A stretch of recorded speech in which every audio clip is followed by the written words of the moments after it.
Huwag po kayo mag-alala, sir. Tumayo siya at saka inayos ang kama nito. Nalasing po kayo kaya dinala ko kayo dito. Munti ko na nga pong halayin si Sir Johannes. Pinigilan niyang tumawa na makita ang mukha nito. Malapad ang mga mata, magkahalong shock at paniga sa ekspresyon. Ano? What did he say? He stammered, his grip on the blanket tightening. Sinubukan ka pong tulakin palayo. Nakatsamba nga po kayo. Nakalik kayo ng 2 beses sa kanya. Tugon niya habang di mapigilang ngumiti. Hindi niya nga po alam kung anong gagawin niya sa inyo, kaya tinawagan niya ako para tulungan siya. Elliot's face turned even redder and he dropped his gaze to the floor, his shoulders slumping in defeat. I can't believe this, he muttered, rubbing a hand over his face. I am so embarrassed. Lumambot ang pangiti niya na mapansin ang pagsisisi sa mukha nito. Huwag po kayo mag-alala, sir. I'll keep it as a secret. Mag-iingat po kayo next time. Teka, paano ka humantong sa kama ko? Sabi nito bago magpasalamat. Hinatak niyo po ako at sinabi niyang gusto magstay ako kaya naisipan ko na samahan na lang po kayo. Nahihiya niyang siwalat. Napatutop ito sa noo. I'm sorry, Rose. Dinamay pa kita. I'll try to avoid drinking too much. It's my defect when I'm drunk. Sana nakalimutan mo rin yung iba kong ginawa sa'yo kagabi kung mayroon man. Oo naman, sir. Kakalimutan ko na gusto niyo akong pakasaran at... Sinabi ko yun? Putol nito. Nandidilat ang mga mata sabay bitaw ng kumot. Umirap siya at nag-aalinlangan sumagot. Opo, tinawag niya pa akong mysterious. Tapat niya na nakatingin sa malayo. Mistulang binagsak na malaking bato si Elliot na paralyzed. Wala nang mukhang mahahanap sa kanya. Huwag po kayo mag-alala, sir. Alam kong lasing kayo at kinalimutan ko na yon.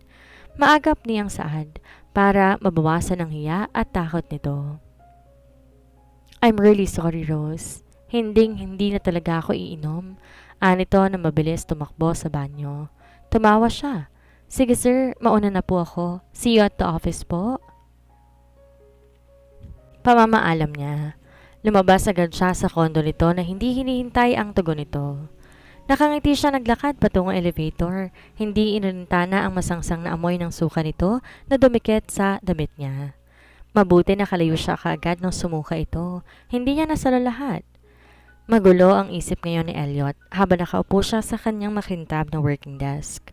Maaliwalas ang panahon na nagbibigay liwanag sa kanyang opisina, ngunit hindi kasing liwanag ng kanyang isipan. Pilit niyang inaabsorb ang nangyari sa kanya kagabi habang tulalang nakatitig sa nakakalat na papel sa harapan niya. Di mawala sa isip niya ang mayuming ganda ni Rose Mendoza. Bigla siyang naadik nang inobserbahan niya ang mukha nito habang natutulog. Sinapon niya ang ulo. Umungol siya sa ines na ibinaling ang atensyon sa bintana. Pinakalma niya ang sarili. Bakit wala siyang maalala kagabi? Nahihiya pa siyang harapin si Johannes, sigurado. Tutudyoin siya nito sa pinaggagawa niya kagabi. Kaya iniiwasan niyang uminom ng sobrang alak. Lalabas ang pagiging manyak niya. Hindi rin siya sigurado kung hindi niya pinagsamantalahan si Rose kagabi. Ginulo siya nang biglang tumunog ang cellphone niya. Kinuha niya agad sa bulsa. Sumalpok ang kilay niya na mabasa ang pangalan ng nanay niya sa screen. Nagdadalo ang isip niya itong sinagot. Elliot, darling. Anito sa boses na gaya ng dati, payak at mapag-utos. You should make an appointment with Juliet tonight. What do you want this time, Mom? Nalamig niyang tugon. Walang gana makipag-usap dito. You embarrassed the family last night when you walked out of dinner. That behavior will not be forgotten unless you make amends. Maotoridad itong tugon. Lalong humigpit ang paghawak niya sa phone, dahilan para mamutla ang kanyang kamao. Ini-imagine itong nakaupo sa kanilang mansyon, pinapalibutan ng karangyaan, ang malayelo nitong mga matay binabantayan ng bawat kilos niya mula sa malayo. Kumibot ang gilid ng labi niya. Mabuti pa wag na lang siya makipagsagutan, wala rin lang siyang mapapala. Magaling tong paikutin ang sitwasyon para pumubor sa gusto nito. Fine. Sagot niya na parang natalo na malaking pera sa sugal. Pilit ang kanyang boses at nakatiimbagang siya. I'll call Juliet and arrange something. Great, hirit nito. Pinakita ang pagiging satisfied. And make sure it's memorable. Pinatay agad nito pagkasabi nun. Tumayo siya at lumapit sa bintana. Humugot ng malalim na hininga habang nakapamulsa ang isang kamay. Hawak niya sa kabilang kamay ang cellphone. Nagdial siya ng pamilyar na numero. Ilang saglit umalingaw-ngaw mula sa phone niya ang boses ni Rose. Para itong baliw, nawawala ang tensyon na nagpapahigpit sa kanyang mga muscles.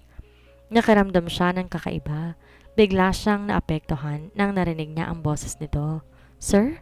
Tanong nito sa malambot at may pag-aalalang boses. Okay lang po ba kayo, sir? Dugtong nito nang hindi siya sumagot. Rose! Tumigil siya para himasin ang mukha niya. I need you to make dinner reservation for tonight. Somewhere quiet, upscale, for 2. Nagkaroon nga ng maikling katahimikan sa kabilang linya. Ang katahimikan nito ay naiwan sa ere na parang mga tanong. Na-imagine itong nasalpok ang kilay. Ang emosyonadong mga mata nito, naghahanap ng mga taon, tanong na hindi ito sigurado kung paano itatanong. Sa inyo po at kay Ma'am Juliet? Natanong din ito sa wakas. Sa maingat at buo na tono. Sumandal siya sa glass window. Pinanood siya sa kanyang refleksyon, pagod at nahihirapan. Yes, it's complicated. Just handle it for me, please. Of course, sir. Ani Rose sa professional na tono. Ako na pong bahala. Narinig niya binabanan nito ang cellphone. Rose! Habol niya sa malumaning na tono. Halos hindi ito marinig. As if natatakot siyang masira ang marupok nilang koneksyon sa isa't isa. Matapos na nangyari kagabi, di niya na alam kung paano ito i-approach. Po, sir? Maagap na tugon ito. Thank you, bulong niya. Ramdam pa rin ang bigat ng salitang tumama sa dibdib niya na parang mga bato. Tumugon ito sa mahinang boses. Wala po yun. Natagpuan niyang sariling nakaupo sa table ng restaurant na pinili ng sekretary niya para sa dinner date nila ni Juliet. Isang 5-star restaurant na pagmamayari ng Malyari Group. Marangya, may kalidad ang pagkain at romantiko ang paligid. Ngunit hindi ito nagbibigay ng saya sa kanya. He's drumming his fingers impatiently against the line. Nasa harap niya ang pristine wine glass na kumikinang sa mapanglaw na liwanag. Hindi niya yon ginalaw. Nasa phone niya ang kanyang mga mata. Ilang beses siyang pabalik-balik sa pagsulyap doon pero walang reply si Juliet. Tinatawagan niya pero hindi nito sinasagot. He clenched his jaw. Frustration simmering just beneath his polished demeanor. He had called her, messaged her, and yet, nothing. Alam niya ang sitwasyon ni Juliet. May matinding dinadaanan sa pag-ibig at siyang sinisisi nito. Bumaga siya ng hangin at tinawagan ang numero ng sekretary niya. Hayag sa kanyang boses ang tensyon na mahabang paghihintay. Ilang sandali, sisira na ang restaurant. Di lang magawa ng mga empleyado kasi siya ang may-ari. Rose, padimula niya sa mahigpit na boses. She's not coming. Accompany me here. I don't care what you're doing right now. Just come. Hindi niya na hinintay na sumagot ito. Binaba niya kaagad ang cellphone. Kinuha niya ang wine at marahang ininom. Ilang minuto rin siyang naghintay na makita niyang pumasok si Rose. Habol ang hininga nito na lumapit sa kanya. Tinitigan niya ito, parang inuutusan ang mubo. Itinuro nito ang sarili. Tumango naman siya. Bakit? Ano nangyari kay Miss Juliet? Tanong kaagad nito ng umupo. Kumunot ang noo niya. May urgent siyang ginagawa. Isa siyang model kahit normal lang na palaging busy. Salamat pumayag kang samahan ako. Ngumuso ito. Tila na dismaya rin. Sayang naman, ang ganda ng restaurant na pili ko para sa inyo. Nilibot nito ang mata sa paligid. Can you be my date? Kahit ngayon lang. Sayang din naman. Ang mga pagkain na in-order ko, suhestyon niya. Kinagulat nito. Nilagay ko ang buhok sa tenga. Nahihiyang tumitig ng diretso sa kanya. Kaya naman sir, pero kung gusto nyo, tama rin kayo. Sayang ang mga pagkain. Di niya maitagong mapangiti rito. Tinawag niyang waiter para dalhin ng mga pagkain. Nalaman niya na lang, tumatawa na siya sa lahat ng mga jokes nito habang kumakain. Gumaan ang loob niya. Nawala ang pressure na ipinatong ng mga magulang niya sa kanyang balikat. Biglang lumiwanag ang lahat at ayaw niyang matapos ang ganitong sitwasyon na kasama si Rose. Matapos ang dinner, kasabay niyang lumakad sa parking lot si Rose. Kaya pa rin tong nakikipagkwentuhan sa kanya. Bigla itong huminto at napaisip. Nagtataka siyang tiningnan ito. Inawakan ni Rose ang sling bag nito bago magsalita. Sir, hindi pa naman malalim ang gabi. Bakit ang imbitahan? Na-excite siya sa binabalak nito. Ano bang binabalak mo? Gusto mo bang street food? Ngumiti siya at patango-tango pumayag. Hinila siya bigla nito at tumatakbo sila, tinungo ang maliwanag na lansangan, di kalayuan sa kanyang restaurant. Ipapatikim ko sa iyo ang best balut sa street na to. Masayang pahayag nito. Inayaan niyang dalhan siya nito. Nagtataka siya, gutom pa rin to, sa kabila ng pagkain in-order nila. Full meal yun, parang lunch lang. Siguro gusto lang nitong ipakita ang simple nitong buhay. Malayo sa karangyaan, malamig at nakaka-pressure niyang paligid. Mas gusto niyang mamuhay ng simple kasama ng babaeng mamahalin niya. Bakit ba kasi siya pinanganak na mayaman? Nasa kanya na nga lahat pero pinagkaitan naman siya ng warmth ng isang pamilya at tunay na pag-ibig sa babaeng mapupusuan niya. Kay Rose niya naramdaman ang bagay na makapupuno sa kanya. Tinunaw nito ang yelo sa kanyang puso.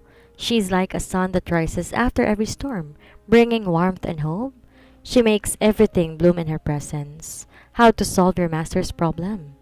Malakas na basa ni Rosette nang makurious sa titulo ng librong dinaanan niya.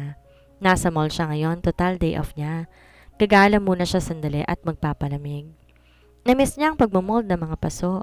Kapag wala siyang trabaho, tutungo siya sa likod ng bahay nila para humulma ng ilang paso. Kapag matapos na tong misyon, gagawin niya muli iyon. Binuklat niyang libro matapos basahin ng teaser. Binasa niya ang ilang lines. Tumaas ang kilay niya na nagkataong rated 18 ng eksena. Mabilis niyang sinara ang libro at binalik sa bookshelves. Masyado siyang inosente sa mga ganong bagay. Kahit 25 years old na siya, never pa siya nagka-boyfriend. Saka ang ganong bagay ginagawa lang matapos ng kasal. Makatradisyonal pa kasi siya, hindi gaya ng mga kabataan ngayon, mahilig sa adventures. Tinungo niya ang jewelry shop. Namiss niyang bumili ng bagong alahas. Kung hindi lang nalulugi ang kumpanya ng tatay niya, malamang buwanan siyang bibili para pandagdag sa kanyang koleksyon. Alahas, ang nag-iisang luho ni Rosette Valentino. Masaya siyang tinitingnan ng mga kumikinang na gemstone at perlas. Sayang wala siyang pera pambili ngayon. Sana meron siyang boyfriend na gagastahin lang ang pera para sa alahas niya. Abala siya sa pagdilulo nang biglang tumunog ang cellphone niya. Nabulabog lahat ng tao sa shop. Ang lakas kasi ng ringtone. Pinalitan niya ng rap ni Suga. Sinagot niya ang tawag habang tumatakbo palabas. Rosario? Aniya na malaman ang kapatid pala yon. Bakit napatawag ka? Hindi to mahilig magtawag. Palaging text message lamang ang pinapadala sa kanya. Siguro tinamad magsulat. Wala lang ate, gusto lang kitang batiin. Kamusta ka na dyan sa bukid nun? Nagkita ba kayo ng mga old friends natin? Tugon nito na ikinaangat niya ng kilay. Anong kasinungalingan ba ang sasabihin niya? Maayos naman ako rito kasi minsan dumadalo sila sa bahay. Regards nga pala sabi ng crush mo noon, Aniya. Na-guilty sa sinasabi. Sumigla ang boses nito. Talaga? Naalala pa ako ni Thea? Sabihin mo, rebound. Sumalpok ang kilay niya. Lumingali-nga muna siya bago sumagot. Wow ha, para kayong mga high school. Sige, sasabihin ko kaagad. Halatang na-miss mo si Thea ha? Biro pa niya. Tumawa ito pero naging seryoso ulit ang tono. Kailan ka ba uuwi ate? Kailangan na kita sa coffee shop ko. Di na maipinta ang mukha niya. Ang hirap magsinungaling. Kung hindi lang sana pera, inikot niyang isang daliri ang ilang strand ng buhok. Nagugulumihanan. Malapit na. Don't worry, pagkabalik ko tutulungan agad kita. Kaswal niyang tugon. So, ang kasal nyo?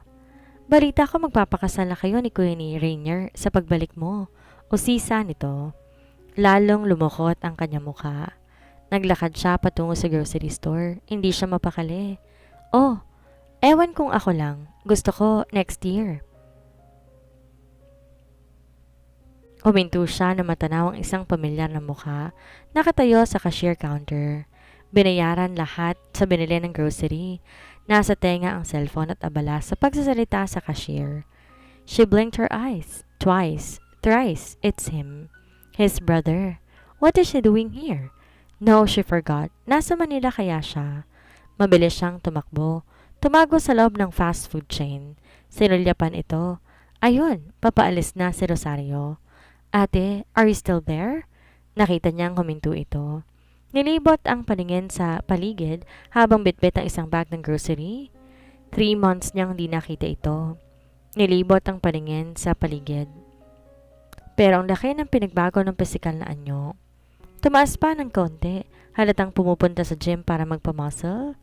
Nababakat ang muscle ng biceps nito sa suot na blue shirt. Oo, text mo na lang ako. Kailangan kong umalis eh. Gagala kami ni Tita Jane kasama ng mga pinsan natin. Pagdadahilan niya.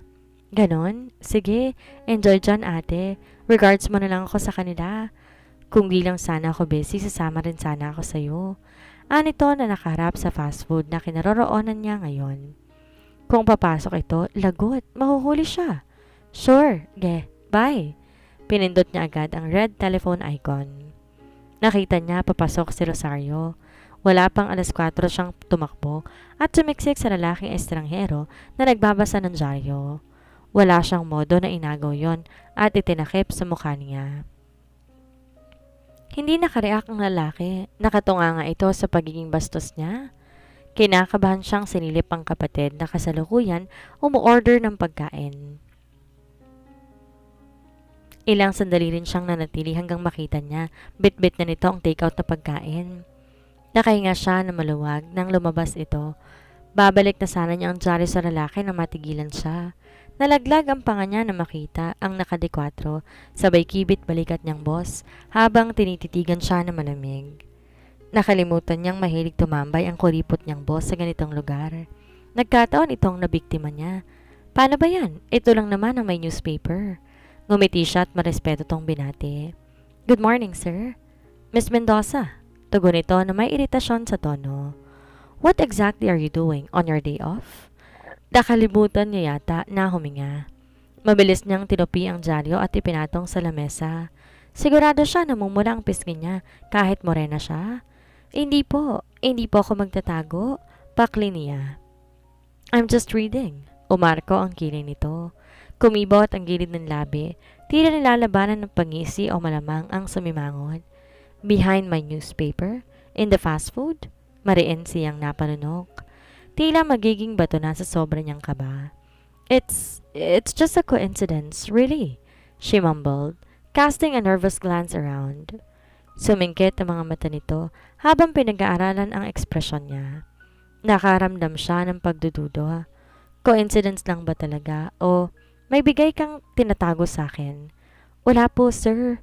Nagkataon lang na gusto kong basahin ang newspaper ninyo. May nakita kasi akong picture na nagpaintriga sa akin. Mabilis niyang depensa sa kanyang sarili na may halong pagsinungaling. Hindi ito naniwala. Para kami tinatakbuhan. May inutangan ka ba kaya hinahabol ka nila? Kung gusto mo, pautangan kita ha? No, ikakaltas na lang natin sa sahod mo. Napaisip nitong wika. Tumaas ang kilay niya. Malas, naging amo niya pa ang kuripot na ito. Iniangat niya ang 2 kamay at iwinigayway sa harap nito. Wala po akong inutangan. Salamat sa offer.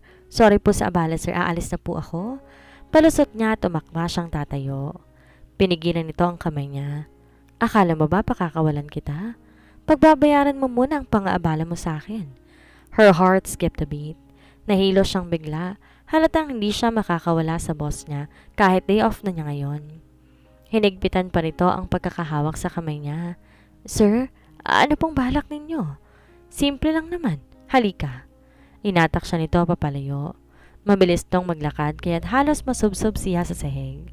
Mabuti nakasuot siya ng towel shoes pero madulas pa rin ang sahig. Kinakabahan siyang pinaubaya ang sarili kay Elliot.